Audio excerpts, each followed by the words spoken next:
American petroleum institute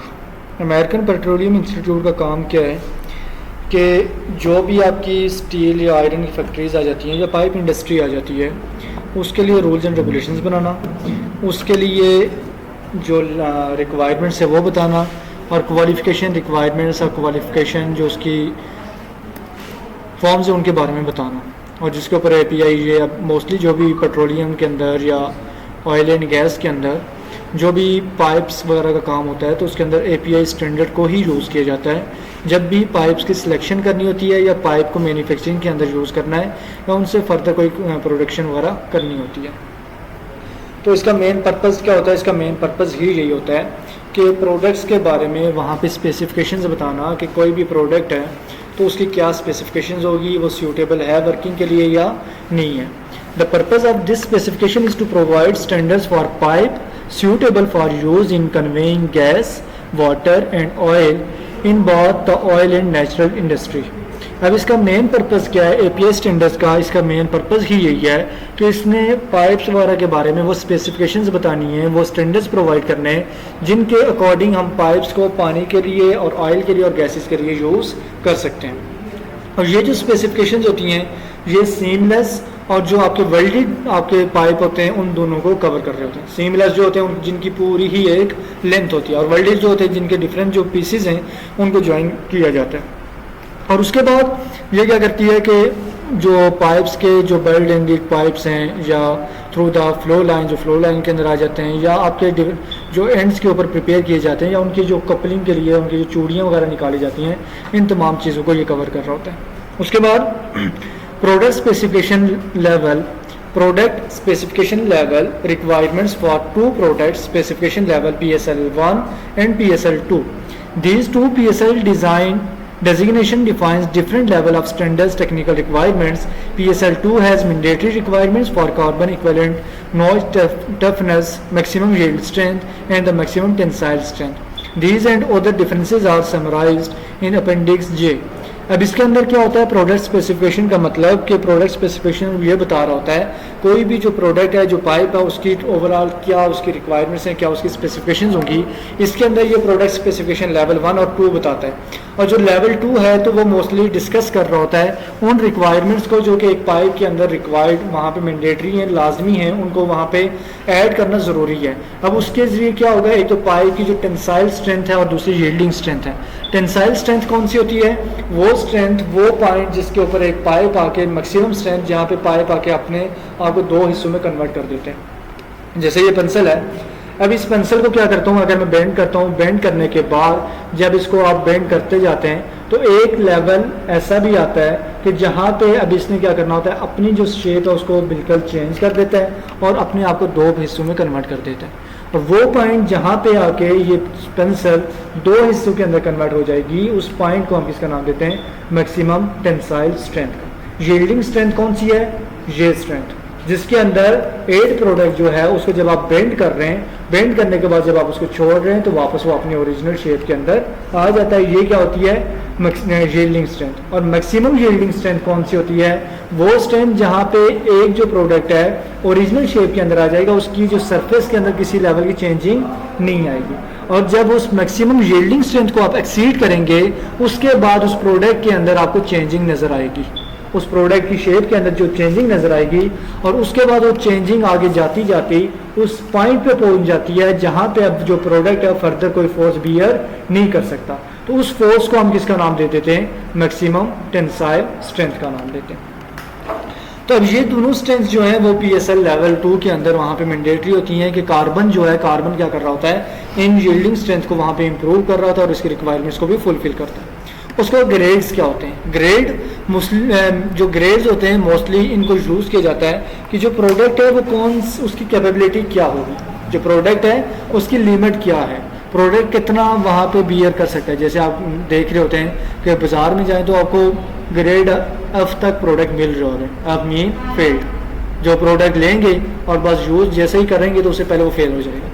A B C D E F ये सारे जो ग्रेडिंग्स हैं ये बता रही हैं कि जो A है वो सबसे क्या है? अच्छा है, उसके अंदर जो मटेरियल है प्रॉपर आपका यूज़ हुआ है, उसकी टेस्टिंग हुई है, और उसके अंदर जो डिफरेंट उसके कंपाउंड्स हैं, जो उसकी मैकेनिकल प्रॉपर्टीज़ हैं, वो भी उसके सूटेबल हैं। फिर जो ग्रेड इसी तरह एक्सीड करते जाते हैं, ऊपर जाते हैं, तो उसके अकॉर्डिंग उसकी जो क्वालिटी है वो भी उसके अंदर वेरिएशन आती जाती है। PSL1 pipe can be supplied in grade A25 through X70, और PSL जो लेवल 1 आ जाता है जिसके अंदर जो स्ट्रेंथ्स वगैरह ये इतनी वहाँ पे मैंडेटरी नहीं होती हैं, इनकी जो ग्रेडिंग्स है वो भी A25 से लेकर X70 तक जाती हैं। और उसके बाद PSL level 2 can be supplied in grade B through X80। जो ए वाला ग्रेड होगा जिनके साथ ए लगा हुआ है वो उसका मतलब क्या होगा, ये प्रोडक्ट स्पेसिफिकेशन लेवल 1 को कंप्लाई कर रहे हैं, और जिनके अंदर 2B लगा होगा या उनके अंदर आपका X80 तक वैल्यू जा रही है, तो वो प्रोडक्ट्स जो होंगे तो वो PSL 2 को कवर कर रहे होंगे, उस ग्रेड के पाइप्स होंगे। उसके बाद क्लास 2 जो स्टील है वो आपकी mostly rephosphorized and probably has better threading properties than class 1। Mostly class 2 जो होती है उसको कहा जाता है कि इसकी जो चूड़ियाँ होती हैं वो ज़्यादा बेटर होती हैं एज़ कम्पेयर टू क्लास 1, और it may be sometime more difficult to bend, और बाज़ औक़ात जो क्लास 1 होती है तो उसको क्या कहा जाता है, has highly phosphorus content than class 1, और उसके अंदर जो फॉस्फोरस कंटेंट होता है क्लास B के अंदर वो भी क्या होता है, क्लास 2 के अंदर वो भी ज़्यादा होता है, और it may be sometime more difficult to bend, और हो सकता है बाज़ औक़ात क्लास 2 की जो स्टील होगी उसको बेंड करना ही मुश्किल हो जाए, उसको आप बेंड ही नहीं कर पाते। उसके बाद आ जाता है कि डायमेंशंस क्या होती हैं। डायमेंशन वो साइजेस होते हैं, वो आपकी डिफरेंट डेजिग्नेशंस होती हैं जिनके अकॉर्डिंग आप प्रोडक्ट को वहाँ पे उसका इनर और आउटर जो डायमीटर है उसको चेक कर रहे होते हैं। उसकी जो लेंथ वगैरह होती है, उसकी जो विड्थ होती है, उसकी जो थिकनेस है, इन चीज़ों को चेक करने के लिए जो यूनिट्स जो आप यूज़ करते हैं उनको हम किसके अंदर शामिल कर रहे होते हैं, डायमेंशंस के अंदर कर रहे होते हैं। और जो PSL1 आ जाता है, PSL1 can be supplied in sizes ranging from 0.405 through 80। अब जो PSL1 आ जाता है तो इसके जो साइजेस हैं वो 0.45 इंचेस से लेके 80 इंचेस तक जाते हैं, और जो PSL लेवल 2 आ जाता है तो इसके जो साइजेस हैं उनकी जो रेंज है वो स्टार्ट होती है 4/1/2 से लेके 80 तक हो जाती है। अब जो मतलब स्मॉल साइजेस हैं वो PSL1 कवर कर रहा होता है, और जो लार्ज साइजेस हैं मोस्टली जो आपके 4 इंचेस से जो स्टार्ट होते हैं उसके अंदर वहाँ पर PSL लेवल 2 आ रहा होता है। उसके बाद यूनिट्स क्या होती हैं, वो स्पेसिफिकेशंस होती हैं जो कि किसी भी चीज़ को मैयर करने के लिए यूज़ की जाती है, जिस तरह kg है, इंचेस हैं, सेंटीमीटर है, मिलीमीटर है, नैनोमीटर है। अब ये यूनिट्स हैं, जब भी हमने क्या करनी होती है इनको यूज़ करना होता है। जैसे सिस्टमेटिक इंटरनेशनल जो यूनिट है मैट्रिक है। अब मैट्रिक यूनिट जो होती है तो ये यूज़ की जा रही होती है मोस्टली आपकी चीज़ों को मैयर करने के लिए। उसके बाद आपकी कस्टमरी या SI जो यूनिट्स हैं इनको सेपरेटली डिफरेंट स्टैंडर्ड्स वगैरह बनाए जाते हैं, और इनकी डिफरेंट वैल्यूज़ होती हैं, और उनके अंदर इनके जो स्टैंडर्ड्स हैं उनके अंदर इनकी वैल्यूज़ बताई जाती हैं। जिस तरह 1 फीट इक्वल टू 12 इंचेस, अब ये ऑलरेडी क्या हो गया है, स्टैंडर्ड बन गया। रेफरेंसेस क्या होते हैं, रेफरेंसेस वो स्पेसिफिकेशंस होती हैं या वो चीज़ें होती हैं जो हम यूज़ करते हैं जब भी हमने किसी चीज़ की कंपैरिजन करना होता है। हम रेफरेंस देते हैं ना कि हाँ ये चीज़ यहाँ पे डिनोट है। जैसे हम अभी रेफरेंस किसका दे रहे हैं, API स्टैंडर्ड का, PSL1 का, PSL2 का। अब ये रेफरेंसेस हैं जो हम बता रहे हैं कि इनके अंदर जो स्पेसिफिकेशन दी गई हैं इनके अकॉर्डिंग आपने क्या करना है, कंप्लाई करना है। अब इसी के अंदर हमारे पास डिफरेंट जो रेफरेंसेस आ जाते हैं जिसके अंदर RF5A3 आ जाता है, उसके बाद स्पेसिफिकेशन 5B आ जाता है, RP5L1 आ जाता है, RP5L3 आ जाता है। अब इसके जो सबसे पहले आ जाता है RP5A3, ये किसके बारे में है, threads compound for casting, casing, tubing and line piping. Mostly ये उन कंपाउंड्स के लिए है जिनके अंदर आप क्या कर रहे होते हैं, जो पाइपिंग के लिए आप यूज़ कर रहे हैं, जो केसिंग के लिए यूज़ कर रहे हैं। केसिंग मतलब जब आप ये वेल बोर तैयार कर रहे होते हैं तो इसके अंदर पाइप डाले जाते हैं ताकि जो आपका आउटसाइड का जो कंटेमिनेशंस हैं, मिट्टी वगैरह है, वो पानी के अंदर शामिल ना हो, ऑयल के अंदर शामिल ना हो। एक सेफ और सिक्योर इन्वायरमेंट बनाने के लिए आप पाइपिंग कर रहे होते हैं, केसिंग कर रहे होते हैं। और ट्यूबिंग वगैरह और इनके अंदर ये इनके बारे में क्या करता है, रेफरेंसेस प्रोवाइड करता है। फिर स्पेसिफिकेशन 5B ये मोस्टली थ्रेडिंग के बारे में, मतलब चूड़ियों के बारे में बता रहा होता है कि उनके अंदर गॉज वगैरह क्या होगा, इंस्पेक्शन कैसे करनी है। उसके बाद RP5L1 ये रिकमेंडेड प्रैक्टिसेस बताता है rail road transport of line pipes, कि जब भी आपने किसी रेल के ऊपर किसी पाइप को ट्रांसपोर्ट करना है वो किस तरह करना है। जो हमें ये रेफरेंसेस डिटेल के अंदर जो आपके API स्टैंडर्ड्स हैं जो कि 18 पेजेस का आपका PDF है, उसके अंदर ये सारे वहाँ पे कवर होंगे। उसके बाद हमारे पास कुछ डेफिनेशंस आ जाती हैं, जिसके अंदर सबसे पहले आपकी आ जाती है कैलिब्रेशन। कैलिब्रेशन का मतलब the adjustment of instrument to a known basic reference often traceable to the national institute standards and technology और एन इक्विवेलेंट ऑर्गेनाइजेशन। अब इसके अंदर कैलिब्रेशन का मतलब होता है कि उस टूल को क्या करते हैं, आप उस यूनिट के साथ मैच कर रहे होते हैं जो रेफरेंस के तौर पे आप यूज़ करते हैं। जैसे आप देखते हैं कि वेट मशीन्स हैं, अब इनके ऊपर क्या होता है कि बाज़ औक़ात आप कोई वेट रख के उसको ज़ीरो कर देते हैं, अब उसके बाद जो वेट कैलकुलेट हो रहा होता है वो ओरिजिनल बॉडी का कैलकुलेट हो रहा होता है। अब इसके अंदर क्या किया जा रहा है, कैलिब्रेट किया जा रहा है कि ताकि आपके पास जो रीडिंग आए वो बिल्कुल एक्यूरेट आए। वर्नियर कैलिपर आपने देखा होगा, जिसको आपने स्क्रू गेज और वर्नियर कैलिपर को जब भी यूज़ किया जाता था पहले उसका जीरो एरर चेक किया जाता था कि उसकी जो मूवेबल जो स्केल है और जो उसका फिक्स स्केल है उन दोनों की जो जीरो वाली लाइन है वो मैच हो रही है कि नहीं हो रही है। अगर वो मैच हो रही होती थी तो इसका मतलब था कि वो स्केल बिल्कुल एक्यूरेट रीडिंग देगा। अगर उसके अंदर वो लेफ्ट साइड पे है या राइट साइड पे है तो उसके अंदर एडिशन या सब्ट्रैक्शन की जा रही होती थी। तो उसके अगर ये कैलिब्रेशन ही होती है जिसके अंदर क्या किया जाता है, किसी भी इंस्ट्रूमेंट को एडजस्ट किया जाता है, उसको सेट किया जाता है कि किस तरह हमने उसको यूज़ करना है ताकि जो वैल्यूज़ हैं वो वहाँ पे प्रॉपर्ली आप आइडेंटिफाई कर सकें। फिर आ जाता है car load, the quantity of pipe loaded on a rail car for shipment from the pipe making facilities. उसके बाद कार लोड क्या होता है कि कितनी क्वांटिटी किसी पाइप की जो है वो आप किसी कार के ऊपर लोड कर रहे हैं जब भी उसने एक जगह से दूसरी जगह लेके जाते हैं। मीन के capacity of a car which can be used during transportation. Cold expanded pipe कौन से हैं? Pipe that while at ambient mill temperature has received a permanent increase in outside diameter or circumference of at least 0.3% through its length by internal hydrostatic pressure in closed eyes or by an internal expanding mechanical device। Cold expanded pipe वो है जो कि अपने normal temperature के ऊपर जब उसमें से कोई लिक्विड वगैरह पास हो रहा है या उसके अंदर से कोई चीज़ पास हो रही है उसके प्रेशर की वजह से उसका जो साइज़ है उसके अंदर 0.3% एक्सपेंशन आ जाए, इतना वो फैल जाए, उसे हम किसका नाम देते हैं, कोल्ड एक्सपेंशन का।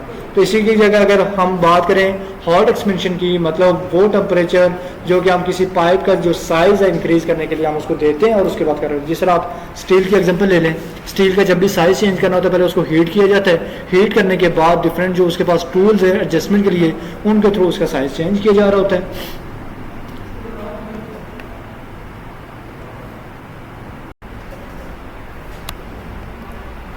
उसके बाद आ जाता है डिफेक्ट। डिफेक्ट का मतलब क्या होता है? डिफेक्ट का मतलब जब आप कोई प्रोडक्ट तैयार कर रहे हैं उसके अंदर जो आपने ओवरऑल रूल्स एंड रेगुलेशन बनाए थे या स्टैंडर्ड्स तय किए थे उनसे वेरिएशन आ गई है, वो फुलफिल नहीं हुए। जैसे कोई आपने एक पाइप था कि हमने पाइप जो तैयार करना है उसके अंदर कोई भी वहाँ पे पोरस नहीं होना चाहिए, मतलब छोटे छोटे सुराख नहीं होने चाहिए, बिल्कुल वो फिल होना चाहिए। और जब आपने तैयार किया उसके ऊपर कोई एक दो सुराख या थोड़े नज़र आ गए, अब ये क्या बता रहा है, डिफेक्ट है कि इस पाइप के अंदर कमी है, कि इसके अंदर कोई इशू वगैरह आ रहा है। उसका हीट क्या होती है, the metal produce by a single cycle of a batch melting process. Heat मतलब जब भी आप किसी मेटल को तैयार कर रहे होते हैं, उसका वहाँ पे कोई प्रोडक्ट तैयार कर रहे होते हैं, उसके अंदर जो आपको चीज़ रिक्वायर्ड होती है वो हीट होती है जो उसको क्या कर रही है, साइकिलिंग के अंदर काम कर रही होती है। हीट एनालिसिस क्या होता है, the chemical analysis representative of a heat as reported by the metal producer. अब हीट एनालिसिस मतलब वो हीट जो कि एक प्रोडक्ट को डिवेल्प करने के लिए उसकी मैन्युफैक्चरिंग के लिए रिक्वायर्ड होगी, और वो जब एनालिसिस की जाती है तो उसे हम हीट एनालिसिस का नाम भी देते हैं।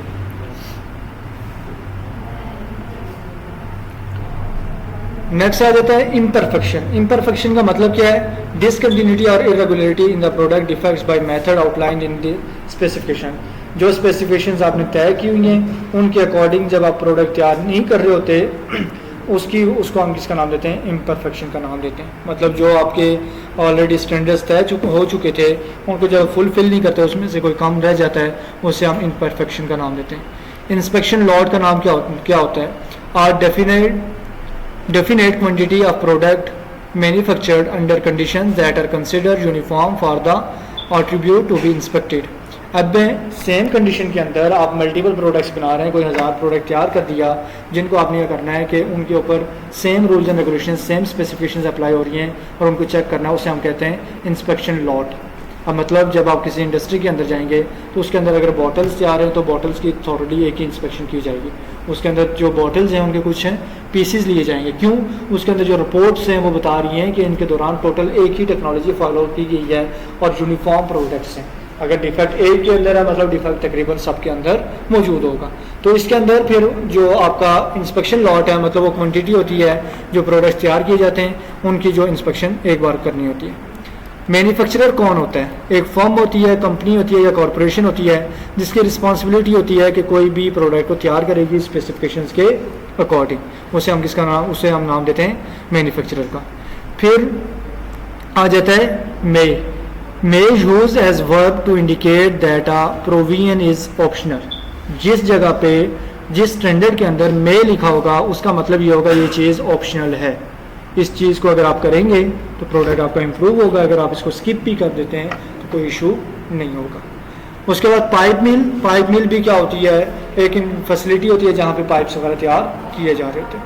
उसके बाद आ जाता है प्रोसेसर, अ फर्म, कंपनी और corporation that operate facilities capable of heat treating pipe made by a pipe mill. Processor का मतलब वो कंपनी या वो फर्म या वो कॉरपोरेशन जो हीट प्रोसेसेस को अडॉप्ट करते हुए किसी पाइप को बनाती है, हीट ट्रीटमेंट कर रही होती है। प्रोडक्ट एनालिसिस का मतलब क्या है? A chemical analysis of the pipe, plate और स्कल्प। किसी भी पाइप का, किसी भी प्लेट का या किसी भी स्कल्प का जब एनालिसिस किया जाता है उसे हम किसका नाम देते हैं? प्रोडक्ट एनालिसिस का नाम देते हैं। फिर आ जाता है पीएसएल ये एक एब्रिविएशन है, इसका फुल फॉर्म है प्रोडक्ट स्पेसिफिकेशन लेवल। शेल कब यूज होगा? Use to indicate that provision is mandatory. जब किसी चीज़ के अंदर कि वो आपने लाजमी करनी है फ्यूचर के अंदर, उसके अकॉर्डिंग चीज़ को डेवलप करना है, तब वर्ड यूज होगा शेल। शुड कब यूज होगा? Use to indicate that a provision is not mandatory but is recommended as good practice. Should का मतलब कि करना चाहिए कि ये चीज़ अगर आप करेंगे तो आपका जो प्रोडक्ट है वो ज़्यादा इंप्रूव्ड होगा, तो उसके अंदर वो मैंडेटरी नहीं है। स्पेशल प्रोसेसेस कौन से होते हैं? Final operations perform during the pipe manufacturing that affect और tribute compliance required in this specification. अब स्पेशल प्रोसेसेस वो प्रोसेसेस होते हैं जो कि आपके फाइनल ऑपरेशंस के अंदर परफॉर्म किए जाते हैं, जिसके अंदर वहाँ पे पाइप मैन्युफैक्चरिंग वगैरह अट्रीब्यूट करती हैं और इसके अंदर तमाम जो स्पेसिफिकेशंस हैं उनको देखा जा रहा था कि कंप्लाई की गई है या नहीं की गई। क्लियर? बहुत है,